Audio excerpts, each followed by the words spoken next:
This is by far the most asked video of me, how to gentle sleep train your baby. So let's get started. Last week on my Instagram stories, I was talking about a cry out method that is being used by some Dutch daycares, and you guys were asking me whether we sleep trained Ayas, and we did. We used a gentle sleep training, which means that you do not let your child cry out, but you try to help them to learn how to independently fall asleep. So I decided to record this YouTube video because there is quite a lot of information that I would want to share with you, and I believe that it's going to be useful for you and hopefully is going to also save you a couple of hundreds euros that you will have to pay to a sleeping coach. Now, in our case, we did hire a sleeping coach because I wanted to have this structured approach on how to sleep train Ayaz. But I must say that you can find a lot of resources and information for free on the internet. The only help that comes from a sleeping coach is actually a mental support to parents.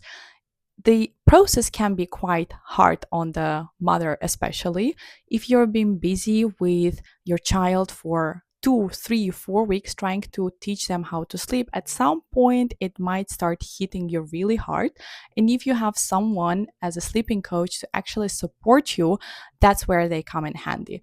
But apart from that, the information itself, I think you can find online, and then you just need to play around with it a little bit to see what works for your child. A little bit of a background story.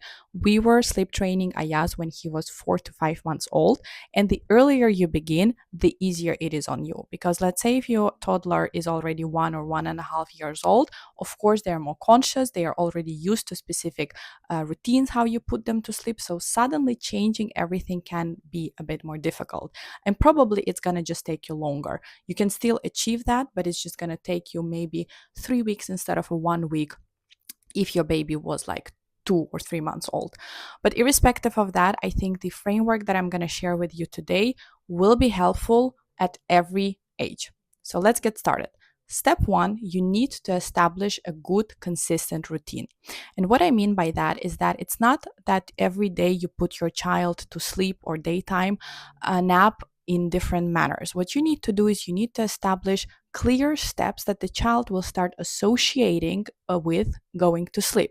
So, what you can do is that you can actually verbally tell them, okay, we're going to go to sleep now. So, let's start with picking up all of our toys, saying goodbye to our toys because the toys are also tired. They also want to sleep. Then you move to your room. You do the steps that you would usually do before putting them to sleep, whether it's giving them a bath, changing their diaper, putting them in a sleeping bag, all of those steps. And you can also verbally actually talk them through this process by saying, okay, child XYZ is going to sleep. So let's also say good night or sweet dreams to everyone else. Good night, toys, good night, birdie outside, good night, mama, good night, papa, etc., etc. And what you can also do is maybe sing them a song. Again, only if this comes natural to you. So you have to build a routine that feels the most natural and easy for yourself. You don't have to do 10 steps routine if that takes a lot of time. No, the routine should only be, let's say, 15, 20 minutes maximum to help them prepare to go to sleep. So let's say once you have sleep trained them and you tell them the next moment that, oh, we're going to prepare to go to sleep, the child will immediately know, okay, we need to clear the toys. We need to say goodbye to everyone. I'm going to take a quick shower and then I'm going to go to sleep. So that's basically what you need to build. You have to build the associations. Step two is actually following the wake windows and schedules. What a lot of parents do is that they feed their babies to sleep, especially in the beginning, that they would give them milk or they would be breastfed. And then in that moment, while drinking milk, they would actually fall asleep. So this is the association that you want to break apart. Of course, when the baby is only a couple of weeks old, there is no way you can break that routine apart because they simply cannot stay awake long enough and milk just puts them to sleep. So that is a completely different situation. We are talking more about the situation when the baby is already 3, 4, 5 months old, when the wake windows are also a little bit longer and they don't technically need food to be able to fall asleep in that specific moment. So what you can do, and that is I think a publicly known information, is that you can Google wake windows based on different months of the baby's age, of the kid's age. If it's 3 months old, then let's say if the wake window is 30 to 60 minutes, you have to follow it, because if you manage to hit and to put actually the child to sleep by hitting the exact time when they need to go to sleep, it's going to be easier on you, because it's going to be easier for the baby to fall asleep. If you put them too early or too late, you basically miss the correct time, and then it would take you longer to put the baby to sleep, and you would think that you're doing something wrong, while that's not the case. It's just simply that the baby is not tired enough or actually overstimulated to go to sleep. So do follow that. And let's say if the wake window is 90 minutes and it's supposed to end at 10 o'clock in the morning, do not start the routine at 10 o'clock, the one that we established in the first step. No, you started at approximately 9:30. So by 9:45 the kid is going to be already in bed, and you let them you give them 15 minutes to be able to fall asleep, because obviously when you put the child to sleep, just like any other adult, it's not that they would just immediately fall asleep, right? You need a little bit of time to be able to fall asleep. And with children, it's not like they just close their eyes and then they sit there trying to fall asleep. No, they actually gonna tire themselves out to fall asleep. That's what we still have with Ayaz. Like, he would move quite a lot in his bed, and then at some point he's just tired and then he is asleep. So when it comes to feeding times, make sure that that's at least half an hour before you put your baby to sleep. Do not really give them food right 5 minutes before they have to go to sleep. Try to follow some sort of a routine there as well. And it can be a bit different between formula fed babies versus breastfed babies, but probably by the age of 4 or 5 months you already do have some sort of an established routine, and it's not like your child is drinking milk every single hour. The windows there are also a little bit longer by that age, so you can play around with that a little bit and trying to figure out what time they have to be fed and when can they go to sleep. Now it is even more important when it comes to the point when the child starts eating solids, because also for their digestive system, you don't want to feed them with mashed potatoes and meat and then right away put them to sleep. You want to feed them, give them a little bit of time to play, and then they would go to sleep. That would work best for them. And again, think about it just as an adult. On the full stomach, if you just ate, you cannot just go to sleep right away. Step 3 is actually managing the assistance, which is going to help to sleep train your baby, and that can be in a form of a pacifier, a toy, whatever your child is used to. So the most important thing is that when you start sleep training your baby, do not in one go ditch everything that they're used to and then start the process from new, because for them it's going to be a big shock, a big change. You have to do it gradually. So let's say if they're used to hugging you for, I don't know, a couple of minutes, and then they would fall asleep in your arms, do hug them and then transfer them to bed so that they can actually still know that, okay, this is what I'm used to. It feels like the sleep is coming. So then they can, again, it's a bit about the associations. If your kid is used to sleeping with a pacifier or with a plushie toy or with anything else, do continue using that while you're sleep training them. So give them a pacifier when you put them to sleep, give them a plushie toy when they go into bed. So do continue using the aids that the baby is actually used to. Another important thing is that the babies who are used to the pacifiers, sometimes they are not able to find the pacifier on their own. So if the pacifier falls out, you need as a parent to go into their room and give them the pacifier again. So there you also need to teach them, and that teaching comes during the playtime. So let's say when you're playing with them, you would put the pacifier, and then in case it's a baby who still cannot grab objects properly, you would just take their hand, like put it on top of their hand and do like this type of motion and try to find the pacifier. If the baby already knows how to grab it, you still kind of play by tapping first on the surface and then hop, you found the pacifier. This is going to be helpful, especially at night when the child wakes up, they feel that they need a pacifier, but they cannot find it because it's dark, they don't see it. And it will trigger this process in their head that they need to start tapping, or they have to search for the pacifier in the bed. They find it and they take it into their mouth. This is especially helpful at night, because if the kid wakes up still a few times a night and the only thing that they need is actually a pacifier, they technically do not need you, And if they don't know how to find that pacifier, you have to go into the room, and that basically still ruins your night, right? Like, even though you're not rocking them, you're not holding them, but you still have to get up from your bed. You wake up, you get up, you go into their room, give the pacifier, and by the time you are asleep again, you've been already awake for like 15 to 20 minutes. So this is something that you need also to teach them, how to independently find the pacifier. Now, step 4 is actually how to make sure that they stay in their bed and they fall asleep in their bed. So what the majority of parents do in the beginning is that they would rock or hold baby, wait until they're asleep, wait until they're in a deep phase of sleep, and then they would move them to bed. Sometimes it's successful, sometimes it's not, especially in the beginning. I think they just startle themselves and they would wake up. But if the kid is already 4 or 5 months old and they're really in the deep sleep, you put them into bed, they will stay asleep. And then if you're lucky, you get the first window, like the sleep window, the sleep cycle, which is like 35-40 minutes, and then they would wake up. If they are used to being rocked to sleep, in order to connect the sleeping cycles, in order to fall back asleep again, they would actually need you to come into the room, pick them up, rock them to sleep, and then put them again into the bed. So if you teach them in the beginning that they can fall asleep into the first sleeping cycle by themselves in bed, if they are trained enough, when they wake up in between, they will know how to put them back to sleep. Now, there can be moments when this is not possible, and that was actually the case for us. Ayaz was able to fall asleep on his own in the beginning, but he was not able to connect the sleeping cycles. And it didn't matter what we did. We tried extending his naps, it just wouldn't work. And then magically, I think it was around the age of 7 or 8 months, he started connecting the sleeping cycles.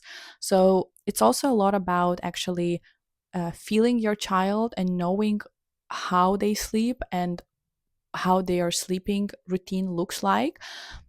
Sometimes it's just the sleeping connection of the sleeping cycles doesn't work, and they need to grow to be able to do that on their own. But for a lot of kids, I think they are able to connect the sleeping cycles, meaning that they are able to sleep for an hour and a half, 2 hours in one go. So if that's the case for your child, like, you don't need to assist them in that. That means that if you sleep train them and if you teach them how to fall asleep independently in the beginning, they will be able to also extend their sleep on their own. Let's actually move to the part how we sleep train Ayaz. So what we would be doing is that after we have gone through our routine of putting him to sleep, we would put him into bed and we would continue with the cues or aids that we were using while we were rocking him to sleep. So in our case, what we would do is we would actually try to close his eyes. Like, that's also something that we were doing while holding him, just to help him to close his eyes, because otherwise he wouldn't do that on his own. And we would imitate that or continue doing that in bed as well. So we would put him into bed, we would shush him, because that's also something that we were using when trying to rock him to sleep. And at the same time, we would kind of try to close the eyes. And then depends, of course, what type of aid you were using, right? It can be also just putting your hand on them, tapping them a little bit on the butt to imitate the rocking a bit. But the most important part is actually not to rock them in bed as well. So do not try to move the bed, because that's also something that a lot of parents do, because they need to be able to fall asleep in a still bed. So in our case, again, as I said, we were kind of trying to close his eyes, we were shushing him a bit, and then the way you start doing it is that you first, in the beginning, let's say you assist them for a minute, then you do not assist them for 10 seconds. Then again, you assist them for 1 minute, then you do not do anything for 20 seconds. You assist them for 1 minute, you do not do anything for 30 seconds, and so on and so forth. And what this does is that you kind of try to reduce your aid, your assistance, gradually, like you remove it step by step. Then the distances between when you do not use any aid becomes longer, and then you using the aid becomes shorter. You don't have to really put a timer next to you, because that's what I was doing in the beginning. And honestly, at some point you just lose count, like how many seconds you've been assisting and how many seconds you shouldn't. No, it just comes naturally to you. Just try the first, let's say, 2-3 days you do follow the same. Then day 4, day 5, you kind of try to reduce the assistance as much as possible. And then you need to come to a point where your child falls asleep in bed. Irrespective of how you were assisting him, make sure, like, the first step to achieve is actually they fall asleep in bed. And if that point has been reached, you can tap yourself on the shoulder and be happy that you've done it. That's kind of the first step in sleep training the baby. It can be the case that it will not happen immediately. It may not happen in the first 5 or 10 minutes or even 15. Maybe in the beginning you will need to spend 15 to 30 minutes, but do put yourself a limit that 30 minutes is kind of the limit, because if a baby hasn't fallen asleep in 30 minutes, that means probably they're just not tired enough or they're already overstimulated. So what you would need to do is maybe take them out of bed, do some activity with them, whether it's reading a book, playing, just do not overstimulate them further, so to say, and then put them back again after some time and repeat the routine. The same goes to the extension. Let's say that the baby fell asleep, the first sleeping cycle has ended, whether it's 35, 40, 45 minutes for your child. You need to extend the sleep. If you see, like, give them first 5 to 10 minutes, I would say, to be able to fall asleep by themselves. If they cannot, you repeat the same steps while the extension. So again, based on our example, we would go there, we would try to close his eyes, we would try to shush him. So we would do the exact same steps, helping him to fall asleep. But for the extension, we were also using, I think, almost only 30 minutes max, because if he didn't fall asleep in 30 minutes, that means just he wouldn't fall asleep further. So it is also not the idea to spend hours and hours of the day on trying to extending the sleep. No, you also want to play with them, you want them to be active. So that's why just try using the realistic timeline that would work for your child to fall asleep. And step number 5 is actually staying consistent. This may not work out right away, not even 1 week, not even 2 weeks. Sometimes you need a month maybe to sleep train your baby, especially if the child is already older, let's say above 1 year old. They probably know how to stand. They're going to be screaming hysterically. They're going to be trying to fake that they want you to be there, that they want you to take them. You will feel guilty because you see that your child is crying. But remember that we are not using the cry out method. Cry out method is where you leave the baby in the room, you let them cry, and you leave the room. You're basically not there, right? No, if you see that the baby is in hysteria, if they're crying a lot, you have to be next to them. You have to give them that emotional support, that physical support. If needed, you take them, you hug them, you hold them for a bit, make sure that they calm down, and you put them back into bed. Like, the most important thing is to not let them fall asleep in your arms or in the old way, whether it's rocking on a football, wherever. No, the most important thing is to make sure that they fall asleep in their bed. But you have to give them support. You have to create this environment, the safe environment, that they know that you are still there. In our case, at some point when we were not using the shushing or the closing of the eyes, we would just be sitting next to bed. So he wouldn't need us shushing him or closing his eyes anymore. No, but he needed us just to be there. Sometimes it was just me putting my hand on his body. He would know that, oh, mama is here and it's okay. Then they kind of feel safe and they would fall asleep. Also, what we have sometimes nowadays as well, but of course Ayaz is already older, he's like 1.5 years old. He would also sometimes cry in the evenings before going to sleep, and he would just need us. Like, we would just be there for him, we would hold him, we would hug him for like 10-15 minutes. He wouldn't fall asleep in our arms, he just needs that connection. Most of the time that happens when he has been in daycare for the whole day, and if we haven't spent enough time, I think it's just this emotional connection that he's seeking, so we give it to him. The same happens at night. Sometimes he would wake up crying and he wouldn't be able to fall asleep on his own in bed, not even with us giving him the pacifier or trying to calm him down in bed. No, then we lift him up, we hold him, and there are moments when it can take you an hour, but that's a child and that's just a human being, and you probably have it yourself as well. Like, it's not like every night you sleep for 8 hours straight, right? There sometimes are moments when you just wake up and you just lie there thinking, okay, what is happening, So do understand that it's not the case that you would sleep train them and that's it, like they're gonna sleep just as you as an adult and they would sleep for 11 hours straight. No, you still have to wake up sometimes every now and then. But what this sleep training does is that it helps you to free up the time that you would spend otherwise trying to put them to sleep. So it is important to stay consistent. It might be tough, especially if you're doing it in the beginning.